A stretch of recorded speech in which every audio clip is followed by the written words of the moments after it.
provoque una sensación única, intensa, excitante. Mundo. Bienvenido, Dani, ¿cómo estás? Pues qué tal, como siempre, muy bien, muy contento de estar aquí con vosotros, como siempre. Dani, una pregunta así un poco intencionada. ¿Se pueden llegar a tener fantasmas, entre comillas, vivos en casa? Pues fíjate, ¿cuántos de nosotros no estaremos la comodidad de nuestra casa, ¿no? Y siempre podemos tener esas típicas dudas de cuando hemos dejado algo en un sitio y dices, juré que lo dejaba aquí, pero luego vas a buscarlo y no está, o no está en el sitio que esperabas, o dices, bueno, he dejado comida en la nevera para el día siguiente y a lo mejor no está, o has dejado una cantidad de champú, ¿no? En la ducha que esperas encontrártelo al día siguiente y luego no está. Bueno, tú generalmente puedes llegar a empezar a achacártelo esto pues a dudas mentales, en plan de, bueno, pues ya tengo una edad, como pensamos todos, y se me habrá olvidado, la habré dejado en otro sitio, mi pareja la habrá cogido. Bueno, dentro de cabe, más o menos, siempre le estamos dando una explicación terrenal, ¿no? Y otras veces, pues podemos achacarlo a algo más ya más parapsicológico. Podemos pensar, yo que sé, lo típico que decimos siempre, que puede haber alguna entidad que esté jugueteando con nosotros, o aquellos famosos gremlins que ya hablábamos un día en tu programa, que juegan con nosotros hasta jugar con nuestra mente, hasta volvernos locos. Pero claro, la pregunta es lo que acabas de decir. ¿Puede que es la explicación a todos estos errores mentales, entre comillas, nuestros, o despistes, tuviera una explicación más terrenal, más mundana, más humana, ¿no? Podría tener esta explicación y la verdad es que sí la podría tener. Y podríamos achacarlo a esos fantasmas de carne y hueso, ¿no? Y yo creo que es una manera buena de ponernos en antecedentes en lo que vamos a hablar. Deberíamos de imaginarnos una típica escena el típico barrio residencial, que yo creo que casi todos nos viene a la cabeza esos barrios, esos chalés a las afueras de los norteamericanos o bueno, pues de las afueras de las ciudades, que son casas pues tirando a 2 plantas, o abordilladas, o con una zona, digamos, con una extensión un poquito más grande de lo que tenemos nosotros eh, acostumbrados en mente, por lo menos yo, lo que son edificios, bloques, ¿no? Como más o menos a mí se me viene a la cabeza. Y claro, pues lo típico, haces una vida normal, ¿no? Tú dentro de tu casa, pues haces una vida totalmente rutinaria en la que tú te levantas, sales de tu casa, pasas muchas horas fuera, prácticamente vuelves ya directamente, pues casi como hacemos todo, ¿no? Para ducharte, cenar, dormir y al día siguiente más de lo mismo, ¿no? Pasamos muchas horas fuera de nuestra casa y no somos conscientes a lo mejor de que fuera de nuestras viviendas hay alguien, pues, o un grupo de personas que está observando, que está analizando el barrio, que está estudiando la zona donde va a elegir una presa, entre comillas. ¿Qué hace esta persona? Está mirando cuándo la gente sale de sus casas, cuándo vuelve, qué casas tienen unas medidas de seguridad más o menos fuertes, cuáles son más vulnerables. Pero no estamos pensando o no vamos a enfocarlo en la inseguridad ciudadana, en los típicos atracos o robos. No, vamos a ir a un nivel más allá, ¿no? Digamos que cuando esta persona, que está a las afueras, ya ha elegido un objetivo, se espera pacientemente a que esa persona o esa familia abandone esa casa, como haríamos cualquiera de nosotros. Y en ese momento, esa persona se cuela en esa casa, porque ya ha tenido un estudio previo desde fuera. Entra en esa casa, hace un segundo análisis de ese trabajo de campo, lo hace ahora dentro, recorre la casa, analiza qué hay, si hay más medidas de seguridad que no pensaba, cámaras, si hay habitaciones sin usar, si hay zonas en las que se pueda esconder. Hace un análisis ya totalmente completo de esa casa y en el momento en el que ya se da una serie de cualidades, digamos así, de esa casa que ha elegido, la familia no es consciente, volverá a su casa después de trabajar, se acostará, cenará, hará una vida totalmente normal, pero no será consciente de que a partir de ese momento hay una persona viviendo en esa casa totalmente ajena a su conciencia. Y eso es lo más espeluznante que creo que puede pasar. El que haya una persona en nuestra casa dentro de la seguridad, ¿no? de los muros de nuestra casa en la que nos sentimos invulnerables y hay una persona que nos está observando, pero ya no desde fuera, sino ya desde dentro de casa. que creo que eso es algo, sinceramente, que se te pueden poner los pelos de punta. Y si te parece, yo creo que podemos decir de dónde viene todo esto, de este modus vivendi, que lo llaman frogging, que es, bueno, pues digamos que viene de rana. Lo de frog viene de algo que hacen las ranas, que es saltar, ¿no? Que es pegar saltos. ¿Y por qué esto del frogging?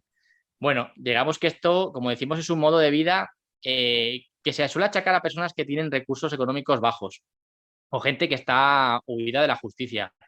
Pero también se está amoldando a la historia, ¿no? Y a las circunstancias sociales. Y hay muchas personas que están basando su vida en esta manera, ¿no? De ocupar casas, no como tenemos nosotros ahora mismo ese concepto de ocupación, ¿no? De dejar la casa, y hay unas personas que a lo mejor entran y de manera totalmente clara y sin ningún tipo de subterfugio, sino que la ocupan, viven en ella y tienes que pelearte hasta que se van. No, aquí no. Estas son unas personas en las que ellos eligen un objetivo claro, en las que van a pasar un máximo de 15 días en esa casa.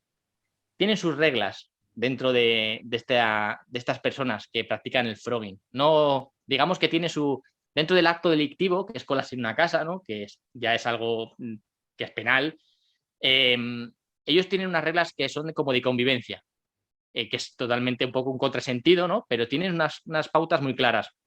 No puede haber contacto físico con las personas que viven en esa casa. Evidentemente no se puede ejercer ningún tipo de acto de violencia.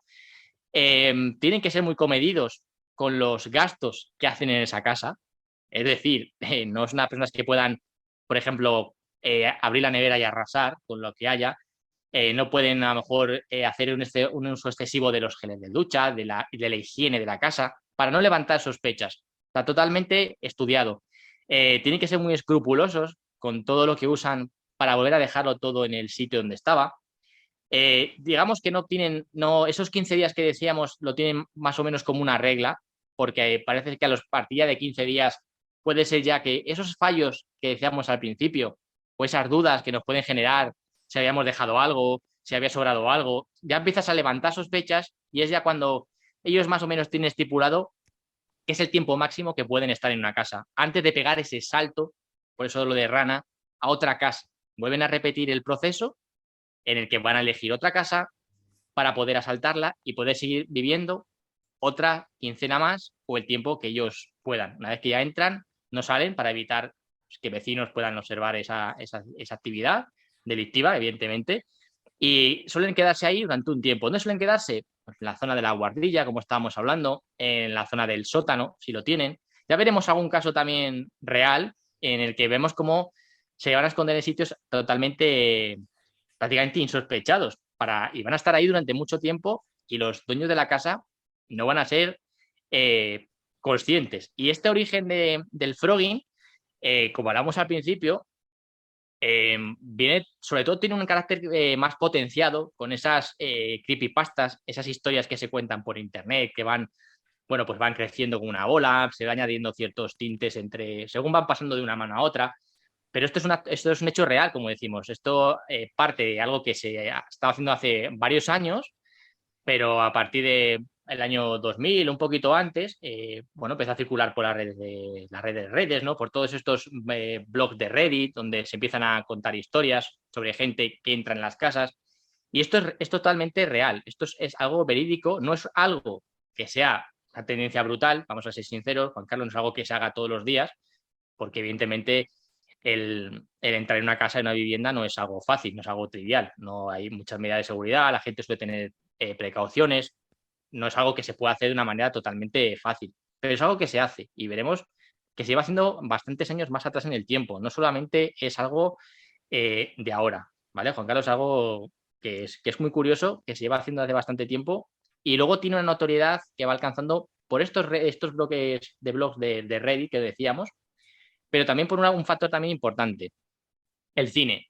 Imagino, Sí. Dani, que cogerán sitios, lugares, casas donde tengan una mayor accesibilidad y donde hayan pocas personas, porque evidentemente en una familia de 4 o 5 personas es mucho más complicado colarse.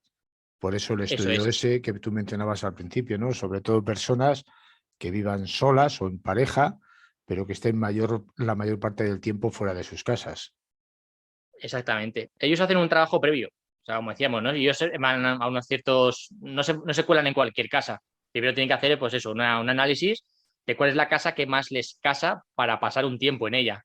Y lo que dices tú, evitan familias numerosas, familias incluso que tengan mascotas, porque sabemos los animales que tienen, bueno, pues esa capacidad de notar gente o presencias y podría llamarles la atención, descubrirles. Entonces ellos son también escrupulosos a la hora de elegirlo y claro, necesitan Y una casa que sea grande. claro, también me imagino que no se meterán en sitios o bien donde haya poca población, como un pueblo, donde los vecinos se conocen todos, o yo me imagino que se meterán en lugares muy poblados, donde haya mucha gente, donde casi los vecinos ni se saludan, o en lugares totalmente despoblados, donde haya un chalet así aislado, cosas así, me imagino, ¿no? Exactamente. De hecho, suelen hacerlo en barrios residenciales en los que las casas, claro, no están pegadas como muchas veces nosotros tenemos aquí el concepto de una casa pegada a otra, sino que hay bastante espacio entre unas y otras, que hay calles en las que puedes circular, que la gente no llama la atención, porque también hay que tener en cuenta que en las ciudades, en estas casas residenciales, muchas personas prácticamente no tienen ni trato durante el día. Se cruzan, pero no es un trato, se pierde esa socialidad que tenemos. Por ejemplo, en los pueblos, lo dices tú, se conoce todo el mundo, de seguida te dicen, pues mira, he visto a alguien cerca de tu casa o ha venido alguien a verte. O sea, tienen un trato como mucho más cercano. Ahí en estos barrios, al final, son zonas pues más residenciales en lo que la gente, pues básicamente, pues hace vida de fin de semana y no tiene mucho trato con los vecinos. La gente se guarda en su casa y no quiere saber mucho más de los demás. O sea, ellos saben muy bien que su presencia por ahí va a pasar inadvertida. Aparte que no suelen hacer mucho ruido, lo hacen de manera bastante discreta para poder estar manteniendo esa forma de vida. Pero vamos, ya veremos a ver que luego hay casos en los que esas casas grandes son el objetivo más o menos prioritario, pero habrá algún caso en el que veremos que es bastante curioso dónde van a buscar y dónde van a convivir y cómo se dan cuenta y de qué manera más lúgubre de que no están solos en su casa. Porque, ¿sabes? Yo sigo diciendo que luego remitiré una cosa que a mí yo lo he visto y se me han puesto los pelos de punta de las imágenes porque son tremendas, son muy, muy perturbadoras. Y fíjate lo que estamos hablando al principio, bueno, hace un ratito, que hablamos que siempre nos gusta traer ahí parte del cine, porque sabemos que el cine pues apoya muchas cosas en leyendas y también en muchas cosas que son verdad. Y hay una película muy famosa que te sonará seguro, porque es la película, una surcoreana que ganó los Oscars, Parásitos, que yo creo que seguro que te suena, que ganó los Oscars el año 2000, fue la peli del 2019, los Oscars en el 2000. Mm. Y además es una película que ganó los Oscars, que es muy raro porque además no estaba en lengua inglesa y es una película primero surcoreana, es muy difícil que esos tipos de películas ganen los Oscars y lo ganó. ¿De qué va Parásitos? Bueno, con el nombre yo creo que el nombre ya te da pistas de dónde va la película, los derroteros de por dónde puede circular la trama. Eh, hay una parte bastante importante de la película que es digamos, una denuncia social, ¿no? De cómo hay unos grupos de personas pues muy adineradas, con una calidad de vida muy, muy grande, que viven en casas enormes, y otro núcleo de la población que viven prácticamente hacinados y pues, prácticamente están rodeados de la sociedad, comparten la casa pues un montón de gente en muy pocos metros cuadrados. Bueno, sabemos la deshumanización que hay por el mundo, ¿no? Y cómo estas personas, no vamos a hacer mucho spoiler, pero hay que narrar un poco de lo que va la película. Y este grupo de personas, que es de la parte más pobre, empiezan a trabajar de manera ordenada y muy elaborada y muy sincronizadas poco a poco en la casa de estas personas ricas, de uno en uno, vendiendo una identidad que no es real, fingiendo lo que no son, pero van entrando en la casa uno a uno. Van entrando en esa familia, cada uno con un rol distinto, uno pues, tratando temas de idiomas, otro jardinero. Van entrando, chofer, van entrando como poco a poco en esa casa, ¿no? Van como pegándoles el palo, como diríamos vulgarmente, a esa familia, sin que ellos lo sepan. Intentando, bueno, de hecho se van de vacaciones y ellos van, toda la familia se reúne juntos en el salón, bueno, hacen todo tipo de dispendios en esa casa, aprovechando que no están, ¿no? Digamos que hacen un poco de parásitos. Pero esa película nos guarda, sobre todo, el segundo mensaje que tiene, que es cuando hace más referencia a todo esto del frogging y el tema de los parásitos de verdad. Aquí si la gente si no quiere seguir escuchando una parte, que lo rebobine, lo pare o haga lo que quiera porque hay que contarlo, Juan Carlos, porque es parte de la historia. Eh, que es parte real, que está ambientada en algo pues tristemente que es una realidad.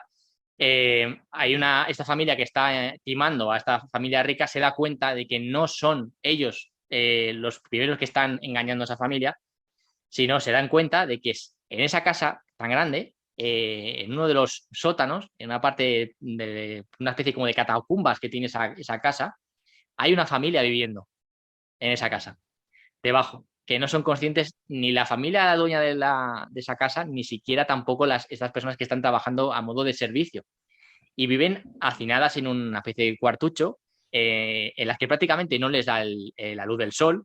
Fíjate qué condiciones, porque además es un pasillo de hormigón, salen de vez en cuando para conseguir comida de la cocina cuando nadie les ve en el amparo de la noche. Y digamos que están viviendo ahí a escondidas. Vemos ahí como ese frogging, que está basado también en cosas reales, de familias que no tienen para poder vivir y se cuelan en casa de otra gente y se hace mucho en países pues, que están con una calidad de vida mucho, pues muy, muy, digamos, en entredicho, ¿no? Y se está haciendo. Y de hecho, esta película surcoreana lo toca, porque es un tema que socialmente ahí Hombre, la primera parte, Dani, de la película a mí me parece Sí, memorable. No vamos a sí, hacer spoiler. La primera sí, parte de la película, o sea, es para mí tremenda. Yo la recomiendo ver, sobre todo esa primera parte. Aunque yo creo es que que es dura. Claro, es que es muy dura. Es que yo creo que va a enganchar y vas a terminar viendo toda la película. Pero la primera parte es tremenda, tremendamente memorable, por lo menos para mi forma de ver las cosas. Sí, sí, es que es una película que toca lo que decíamos, una parte social muy importante. Es que te muestra dos realidades totalmente distintas y también como la parte más vulnerable también busca la picaresca, ¿no? Para poder sobrevivir y también, bueno, pues y luego tiene un final que también es muy, muy bueno. Yo recomiendo verla porque tanto la crítica social y sobre todo por el tema que estamos tratando, yo la vería porque me parece muy, muy interesante de ver. Y luego aparte de esta película, que lo toma más de la parte más seria, digamos, de este modo de vida o este tipo de denuncia social. Hay otra también que es muy buena, bajo mi punto de vista, que también recomiendo verla, que yo la vi hace un par de años, yo voy a ser sincero, la tuve que descargar de internet porque no la encontraba en ningún sitio, que se llama Te veo, en inglés es I See You, y es una película que se centra totalmente en lo que estamos hablando, en el tema del frogging. O sea, totalmente. Es una película norteamericana que prácticamente creo que pasó a Netflix no sé, tuvo un año o algo así después. Hace un par de añitos estuvo en Netflix, algo así estuvo en alguna plataforma.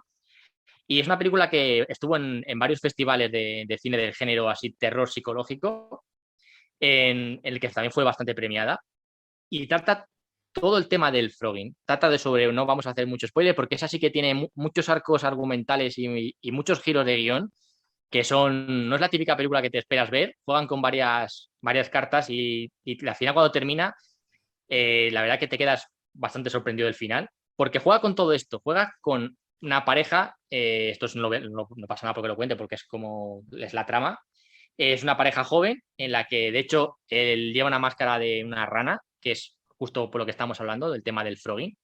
Y, y ju- Me había ido yo por la película de It.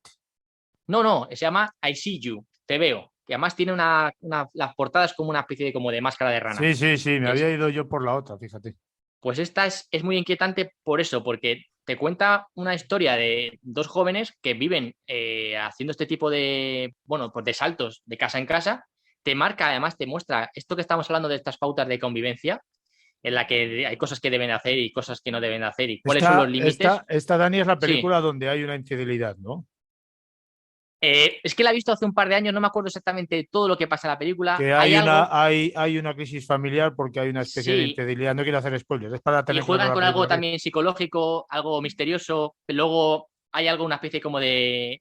Es que no quiero contar mucho porque no quiero reventar el final porque tiene muchos giros que parece una cosa, pero luego Sí, acaba siendo otra distinta. hay una especie así, entre comillas, de desaparición de un niño de unos 9 o 10 años. Sí, exactamente. Vale, Que esa, parece que vale, es vale. algo más espiritual, luego va pegando como muchos arcos y luego te encuentras con un final que te quedas muy impactado porque justo además hace hincapié en algo muy importante, y es que esas personas que están ocultas en tu casa no solamente te están observando, que es justo el título de esta película, sino que, claro, acaban sabiendo muchas cosas de tu intimidad y secretos que solo guardas tú porque las haces justo cuando nadie te ve. Pero ellos sí te están observando, porque están dentro de tu casa, ven lo que estás haciendo, ven tus secretos, acceden a Sí, tus cosas sí, cuando sí. tú no estás Y entonces esa es la parte más vulnerable, ¿no? En la que ya no solamente que han violado una parte importante de tu vida, sino que si tienes algún tipo de secreto o guardas cualquier tipo de cosa oscura, esas personas van a tener acceso a ello y van a poder desenmascararte en cierta Sí, manera. pero Vamos, sí. dentro de la propia casa suceden especies de fenómenos paranormales. Sí, juegan un poco con eso, juegan con varios arcos para, como, es que no quiero contar la película porque No, si no, no no, no. la vas a explotar. No, lo que estamos dando es un poquitín así de Sí, intriga para que la gente la vea. está muy bien la película, es una película no es de terror así al uso, es como más psicológico y Sí, bueno, no es de juegan con varias terror, cosas. pero vamos a ser Tiene claros. algún susto. Sí, Hay tiene, cosas que te acojonan. sí, la cojona, pero no la típica película a lo mejor de Paranormal Activity, de cosas No, así, de no, estar no, no. de, no, de Nada que susto ver. de pum, no, Nada que no, ver, no. nada que ver. Juegan con, así con pinceladas de miedo, que me parece que está muy, sobre todo por eso, porque acaba pegando un giro la película muy, muy chulo y merece Mm. la pena verla por eso. A mí, Yo, yo creo, Dani, que la película esta consigue mantener alerta al espectador, a pesar, pienso yo bajo mi opinión, porque tampoco es de hace tantos años, es de hace 3 años, creo recordar, sí, tiene ya unos añitos, sí. a pesar de que hay determinadas escenas que tienen carencias de diálogos.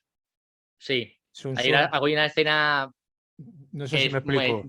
Sí, sí, transmite mucho sin diálogo. Hay imágenes que... O sea, de hecho, hay una que me acuerdo que, fíjate, que la tuve que volver a ver solamente por esto, que sale la propia la protagonista, que creo que es Helen Hunt, y tiene una figura detrás que se ve la sombra, solamente la sombra, y simplemente esa imagen de tener a alguien detrás de tu casa que está detrás tuya, no eres consciente, que está a unos metros de ti, es bastante espeluznante, porque es una persona física, no estás hablando de una persona, un espíritu, una presencia o algo, no, no, es que hay una persona física en tu misma casa en la que tú no eres consciente que te está observando, o sea, te está mirando lo que estás haciendo y está entre comillas jugando contigo. Y esa es la sensación más de Y te vulnerabilidad que asusta, tienes y te y que asusta. asusta, Te asusta claro que porque asusta mucho. tiene golpes de inesperados. No voy a decir más. Exactamente. No, ya no vamos a contar más, pero al final vamos a contarla, no vamos a animar, le vamos a contar. De hecho, es que me la voy a tener que volver a ver, fíjate lo que te digo, porque hay cosas que no me acuerdo.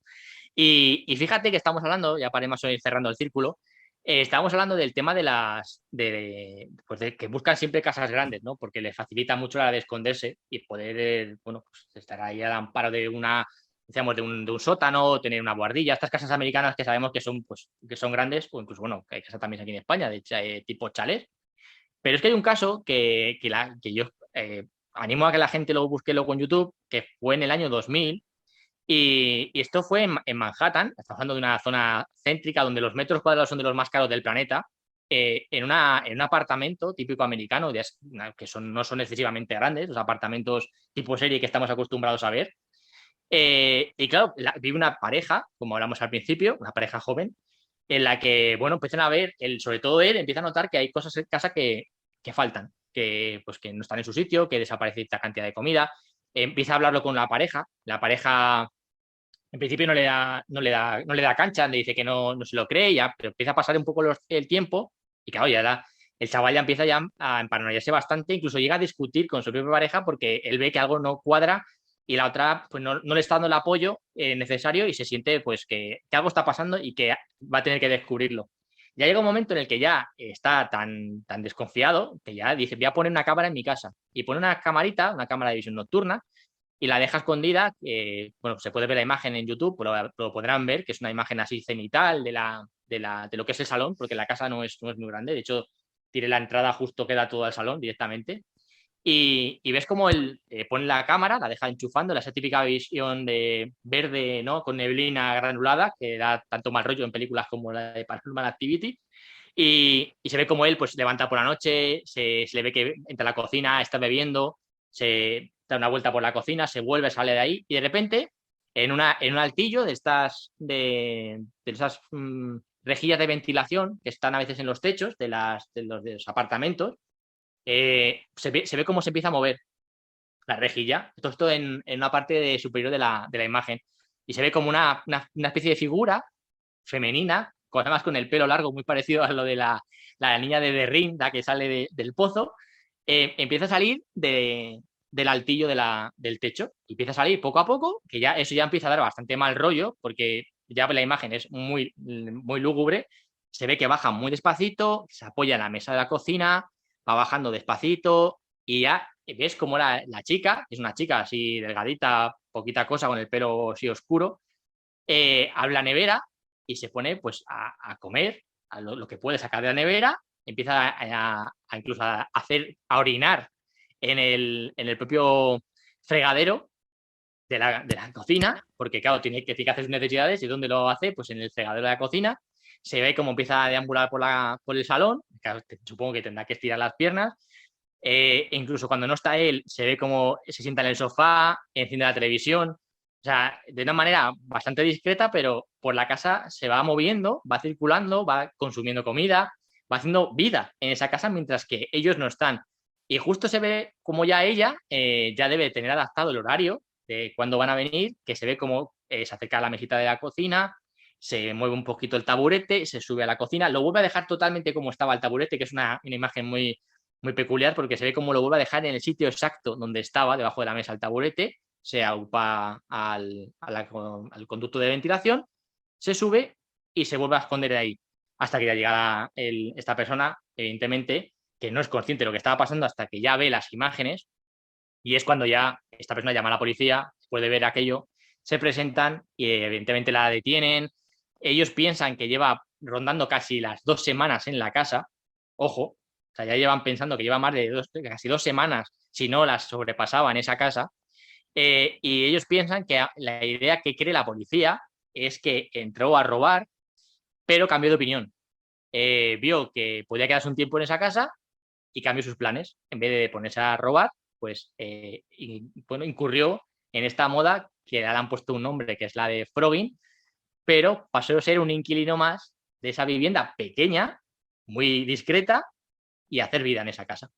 Y las imágenes, si la podéis ver las imágenes en YouTube, son súper tétricas. Da una imagen que vale más que 1000 palabras, nunca mejor dicho, de lo que es poder tener una persona en tu casa sin que seas consciente, que te puedas levantar cualquier noche por el motivo que sea y encontrártela, que el susto debe ser si no te da un paro cardíaco, cerca le tiene que andar.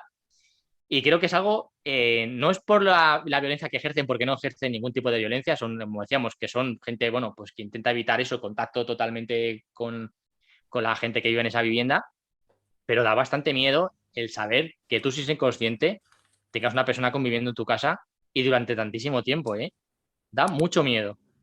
De todas las maneras, así un poquitín de esperanza para los pobres mundanos como yo, pues yo creo que debemos de estar un poquitín más seguros, ¿no? Porque ¿quién va a venir a nuestra casa? Debajo de mi cama no cabe, ya te lo estoy diciendo. Sí, hombre, pero es que hay algún caso en el que ha estado durmiendo en el armario, Ojo, ya, pero ha estado metido en el armario. Tú vives en un piso un poco pequeño, ¿no? También. Sí, son 2 habitaciones, pero vamos, aquí no se puede esconder. Nos veríamos en algún momento seguro, porque no hay tanta rejilla ni nada por el estilo. Y además tú tienes teletrabajo. Sí, joder, estaría todo el día escondido el pobre. Yo creo que estaría muerto. Igual se ha muerto y no me he enterado. Hombre, yo creo que se van más a esas casas donde son unifamiliares, ¿no? Donde viven 2 personas nada más. Apartadas. Que están apartadas y, como tú bien has dicho antes, están separadas en esas grandes superficies, que no se conocen los vecinos. Yo creo que van más por ahí los tiros. Pienso yo, no lo sé. Sí, intentaría lo fácil, evidentemente, pero que fíjate que hay personas que basen su modo de vida en este tipo de saltos, de casa en casa, no deja de ser curioso. ¿Lo dejamos aquí, Dani? Perfecto. Pues muchas gracias, como siempre, por todo y un fortísimo abrazo. Muchas gracias a vosotros. Un abrazo.